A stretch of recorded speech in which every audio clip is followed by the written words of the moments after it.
Hello students, a very good morning to one and all. हम लोग almost second unit ख़त्म कर चुके हैं, ठीक है ना। उसमें सेकेंड यूनिट आपको पता है बेसिकली दो पार्ट में आपका डिवाइड थी, ठीक है ना। फर्स्ट पोर्शन जिसमें हमने आपको स्ट्रेस कंसंट्रेशन वगैरह आपने किया था, ठीक है ना। स्ट्रेस कंसंट्रेशन क्या होता है, उसके कॉजेज़ क्या हैं, कैसे आप उसको एलिमिनेट करेंगे, ठीक है ना। और उस पर आपका जो भी न्यूमेरिकल प्रॉब्लम उस पर बेस्ड थी वो सारी चीज़ें आपने प्रैक्टिस की, ओके। उसके बाद क्या था, नेक्स्ट हमने जो सेकेंड पार्ट था उसमें बेसिकली आपने डिज़ाइन अगेंस्ट डायरेक्ट आपका वहाँ पे दैट मीन्स आप क्वार्टर जॉइंट के बारे में आपने पढ़ा, नकल जॉइंट के बारे में पढ़ा, ठीक है ना। और दैट मीन्स उस पर जो भी आपका न्यूमेरिकल प्रॉब्लम जो उस पर बेस्ड थी उनको हमने की, ठीक है ना। और एक चीज़ मैं फिर से आपको क्लियर कर देता हूँ कि आपका इसमें से 16 मार्क्स का क्वेश्चन हमेशा पूछा जाता है।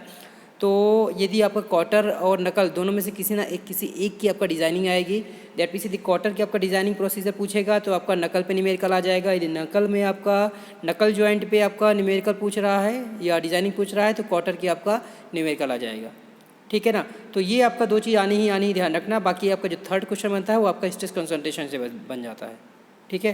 तो ये था आपका सेकेंड यूनिट के बारे में। आज हम लोग थर्ड यूनिट स्टार्ट करेंगे, that is nothing but the design of members in bending, ठीक है।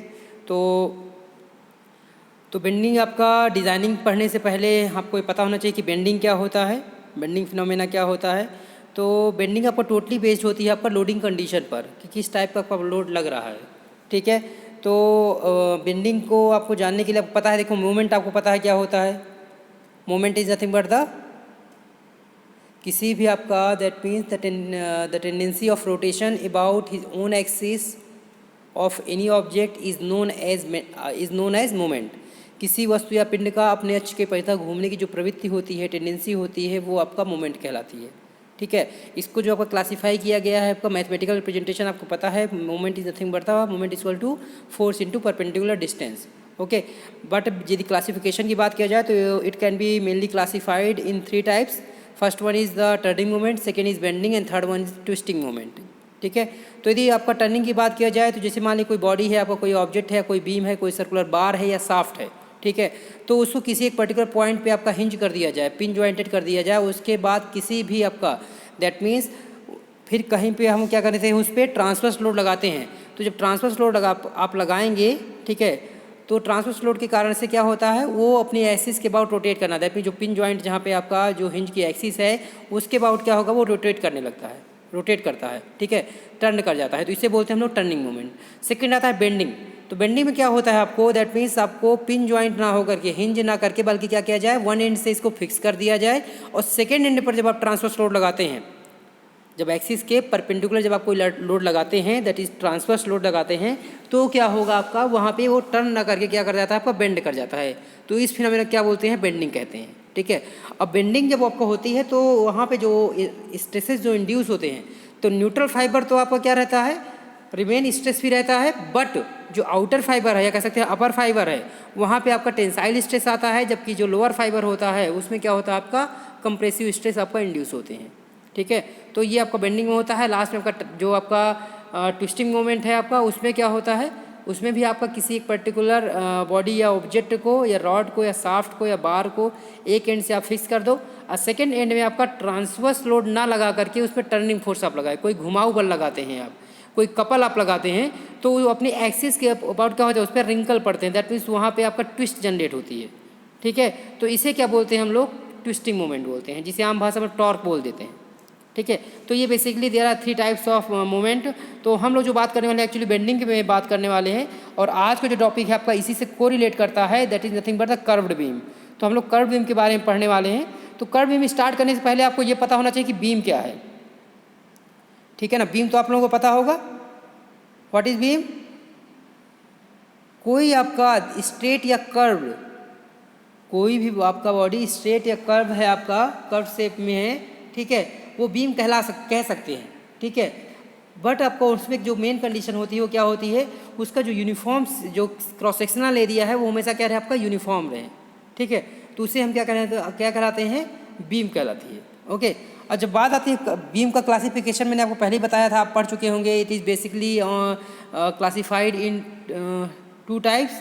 First one is statically determinate and second one is statically indeterminate. तो डिटर्मिनेट में कौन सी आती हैं, जिसमें आप दैट मीन्स नाम से लग रहा है statically determinate, that means statically that means calculation करके जहाँ पे आप रिएक्शन ईजिली फाइंड आउट कर लेते हैं, तो किस में आता है, वो डिटर्मिनेट में काउंट होता है। जबकि यदि आप मतलब कि जनरल मैथमेटिक्स से, ठीक है ना, जनरल मैथमेटिक्स की हेल्प से जब आप वहाँ पे रिएक्शन को फाइंड आउट करने में टफ रहता है आपको या फाइंड आउट नहीं कर पाते हैं, तो वो इनडिटर्मिनेट में काउंट होती हैं। तो जैसे डिटर्मिनेट की बात किया जाए तो उसमें आपका इन दोनों में थ्री टाइप्स हैं। ओके, तो ये डिटर्मिनेट में आपको जो 3 टाइप हैं कौन कौन सी हैं, फर्स्ट आपका आता है, first one is cantilever beam. Cantilever beam आपको पता है क्या होता है, वन एंड आपका फिक्स रहता है और सेकेंड एंड आपका फ्री रहता है। और सेकेंड एंड में क्या होता है, हम लोग वहाँ पे कोई ट्रांसवर्स लोड लगाते हैं, तो इससे क्या बोलते हैं हम लोग, इसे बोलते हैं क्या, कैंटिलीवर बीम। ओके, सेकेंड आता है simply supported beam. Simply supported beam में क्या होता है कि यहाँ पे सिंपल सपोर्ट लगते हैं, नाम से पता है। फिक्स सपोर्ट 2 प्रकार के होते हैं, एक आपका होता है फिक्स सपोर्ट, दूसरा होता है सिंपल सपोर्ट। ठीक है, फिक्स सपोर्ट आपको नाम से लग रहा है कि वन एंड आपका फिक्स रहेगा या बोथ एंड आपके फिक्स रहते हैं, वो डिपेंड करता है आपको। ठीक है, और जो आपका सिंपल सपोर्ट है वो 2 प्रकार के होते हैं, एक होता है हिंज्ड, दूसरा होता है रोलर। तो हिंज में क्या होता है, दैट मीन्स कोई बॉडी आपका वो अपने एक्सिस पे रोटेट कर सकती है, बट कोई भी दैट मीन्स हॉरिजॉन्टल या वर्टिकल आपका डिस्प्लेसमेंट नहीं होता है हिंज में। ठीक है, जबकि रोलर में क्या होता है, वो रोटेट करते हुए हॉरिजॉन्टल डिस्टेंस कवर करती है, बल्कि आपका जबकि वर्टिकल मूवमेंट नहीं देता है। ठीक है, तो ये आपका दोनों में डिफरेंस होता है। तो इसी कारण से होता क्या है कि जो हिंज में आपका दोनों डायरेक्शन में रिएक्शन काउंट होती हैं, किसमें आपका हॉरिजॉन्टल और वर्टिकल में, क्योंकि किसी भी डायरेक्शन में मूवमेंट नहीं होता है। जबकि रोलर में क्या होता है, हॉरिजॉन्टल डायरेक्शन में मूवमेंट हो सकता है वो, इसीलिए हॉरिजॉन्टल डायरेक्शन में कोई रिएक्शन काउंट नहीं होती है, जबकि वर्टिकल में ही आपका रिएक्शन काउंट होती है। ठीक है ना, तो ये आपका बेसिक डिफरेंस है आपको किसमें, हिंज और रोलर में। ठीक है, तो ये आपका दैट मीन्स हम लोग बीम की बात कर रहे थे, तो सिंपली सपोर्टेड बीम हो गए, दैट मीन्स दोनों एंड पे क्या होगा, आपका सिंपल सपोर्ट है। दैट मीन्स एक टाइप आपका आप एक बहुत ये जनरली देखने को मिलता है कि वन एंड आपका हिंज लगा हुआ है, दूसरा एंड आपका रोलर है। ठीक है, तो ये दैट मीन्स आप चाहें तो दोनों एंड पे रोलर रख सकते हैं, दोनों एंड पे आपका हिंज रख सकते हैं, बट उससे प्रॉब्लम ये होगी कि दोनों एंड पे आपका हिंज रखेंगे तो वहाँ पे थर्मल स्ट्रेसेस आपका इंड्यूस होते हैं। ठीक है, जिससे क्या होगा, फेलियर होने के चांसेस रहते हैं, वहाँ पे डिफॉर्मेशन हो जाता है। ठीक है, और यदि आपका पूरी तरह से रोलर रखेंगे दोनों एंड में, तो वहाँ पे वो आपका स्टेशनरी कंडीशन नहीं बन पाती, जैसे आप लोड लगाएंगे तो उसमें मूवमेंट आ जाएगा। ठीक है ना, तो जिससे आप इक्विलिब्रियम कंडीशन लगा करके उसको सॉल्व नहीं कर पाते हैं। ठीक है, रिएक्शन फाइंड आउट करने में दिक्कत होती है। ठीक है, तो इसलिए क्या होता है, आपका वन एंड आपका हिंज रखते हैं और एंड फिक्स रोलर रखते हैं, तो इसे क्या बोलते हैं हम लोग, सिंपली सपोर्टेड बोलते हैं। और थर्ड जो आता है आपका, उसे बोलते हैं हम लोग over hanging beam.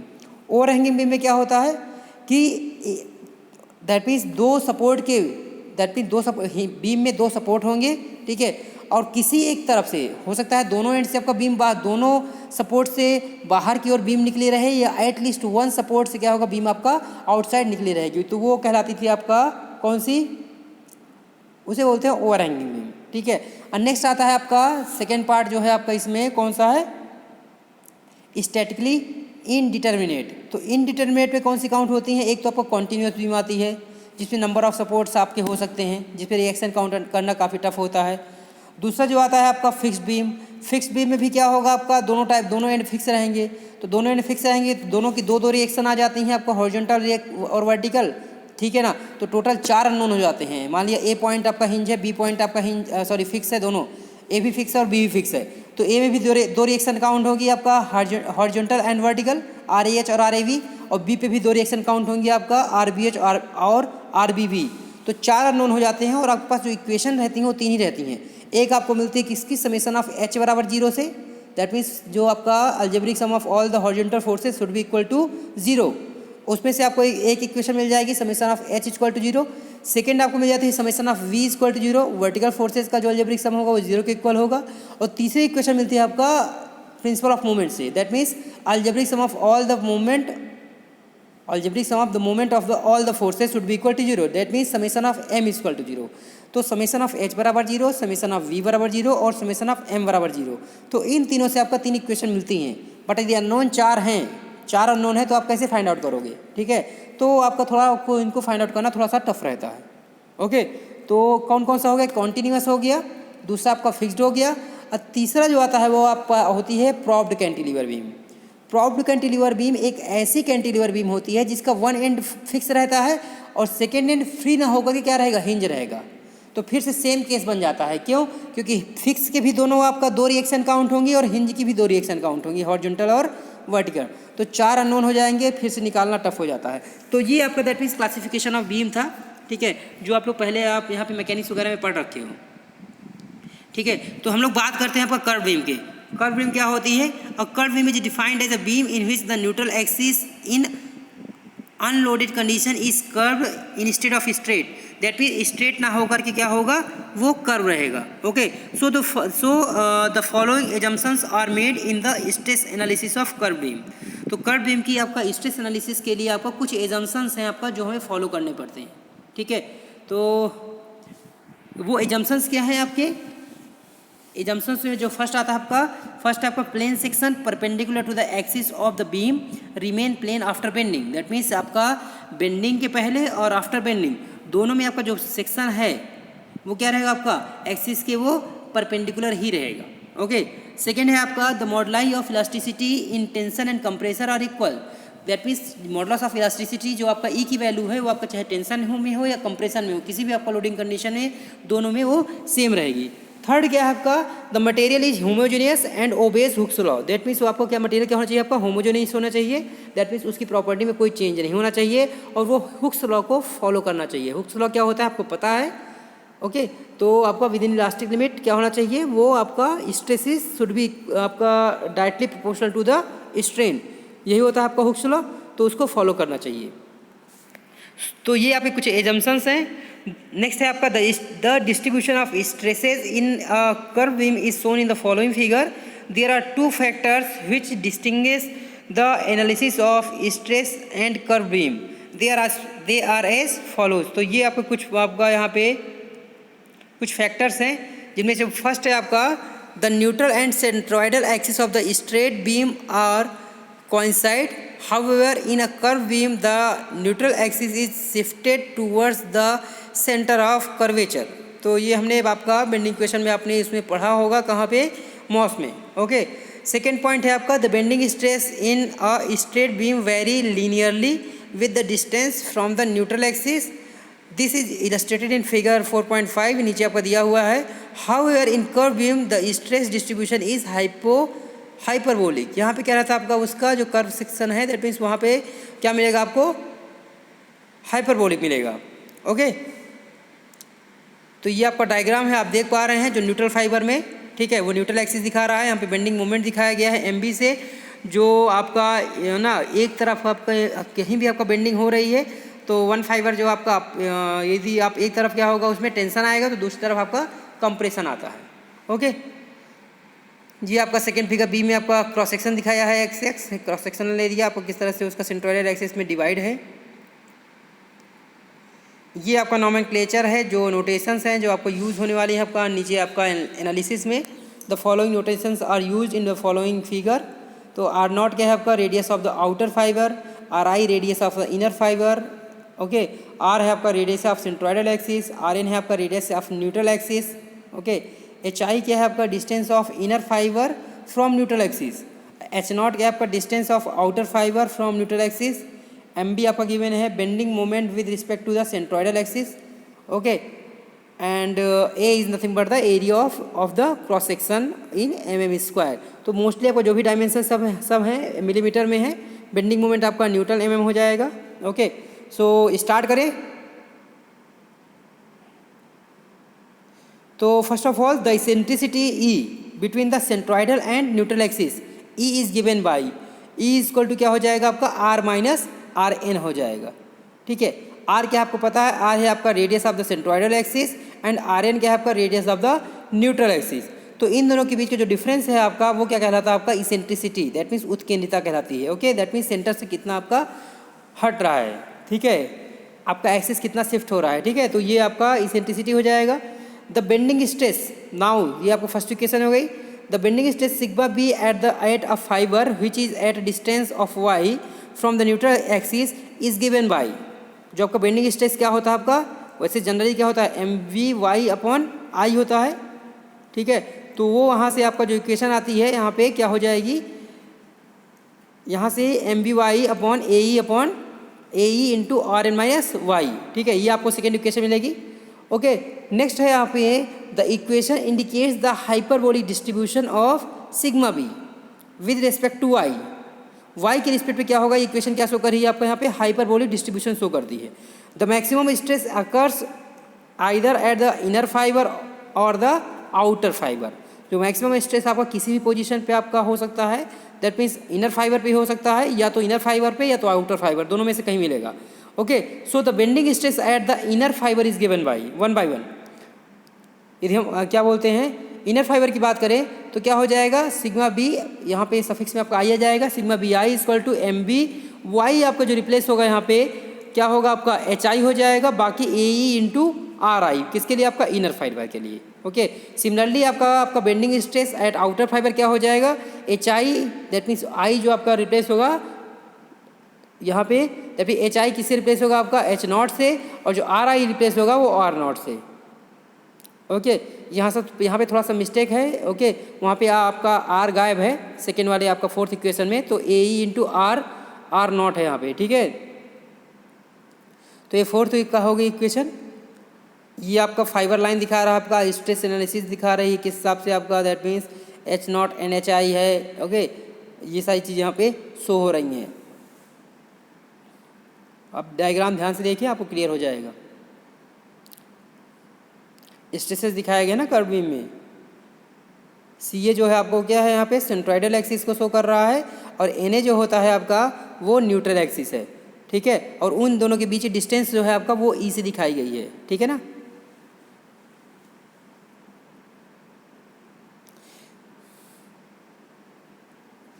In symmetrical cross sections such as circular or rectangular, the maximum bending stress always occur at the inner fiber. Generally circular section या रेक्टेंगुलर सेक्शन में क्या देखने को मिलता है आपको, आपने पढ़ा होगा, ठीक है ना, CGMI में, कि मैक्सिमम बेंडिंग स्ट्रेस जो होता है वो हमेशा क्या होता है, इनर फाइबर में देखने को मिलता है। इन unsymmetrical cross section it is necessary to calculate the stresses at the inner as well as outer fibers to determine the maximum stress. That means क्या कहने का मतलब है कि आपको यहाँ पे मैक्सिमम स्ट्रेस को फाइंड आउट करने के लिए आपको इनर और आउटर फाइबर दोनों में स्ट्रेसेस को कैलकुलेट करना पड़ता है।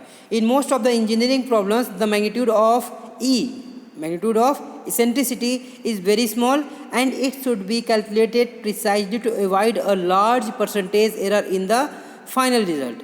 और इसमें आपका फाइनल रिजल्ट में कोई आपका एरर ना आए, कोई त्रुटि ना हो, तो इसके लिए आपको ई को कैलकुलेट करना बहुत जरूरी रहता है, ई की मैग्नीट्यूड को। So the nomenclature for commonly used cross section of curved beam is illustrated in following figure. Nomenclature आपका यहाँ पे दिया हुआ है। So for rectangular cross section following figure A, ये A के आपका यहाँ पे this one is A upper one, then आपका B and ये आपका है यहाँ पे, उसके बाद है C ना, D and E। ये आपको पूरा डायग्राम दिया हुआ है यहाँ पे।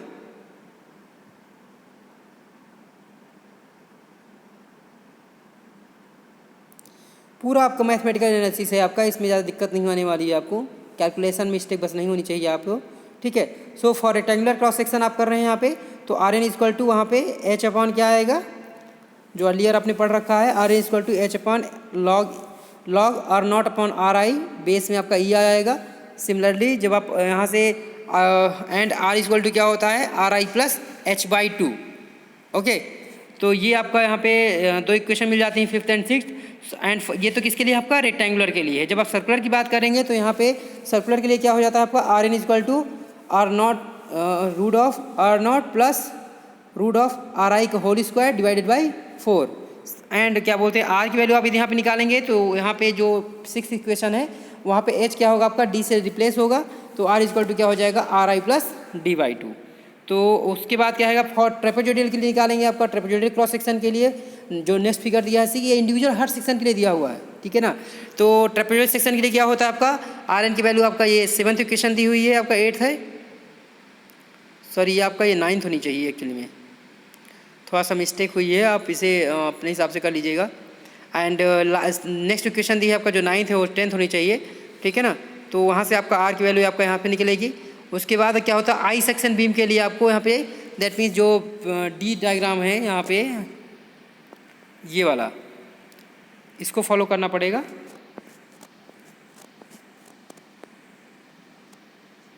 ठीक है ना। तो यहाँ से क्या है आपका, दैट मीन्स आई सेक्शन के लिए आप निकाल लेंगे, आर एन की वैल्यू निकाल लेंगे, आर की वैल्यू निकाल लेंगे। उसके बाद टी सेक्शन के लिए क्या है आपका, ये गिवन है आपका R N equal to T I B I minus T plus T H. फिर नेक्स्ट है आपका divided by B I minus T log R I plus T I whole divided by R I base E. Similarly plus इसमें आपका एक term है T log R not by R I base E. तो ये आपका next equation मिल जाएगी। ये आपका डायग्राम है जिसके बिहाफ में कैलकुलेशन की गई है।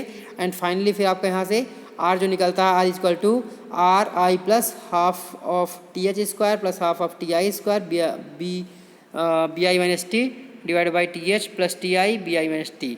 तो ये इक्वेशन लास्ट में मिल जाती है और ये आपका टोटल ओवरऑल एनालिसिस है। ओके, सो आई थिंक इस पर डाउट नहीं आना चाहिए। फिर भी कोई क्वेरी है तो बिल्कुल आप पूछ सकते हैं। आज के लिए इतना ही। Thank you so much. Okay.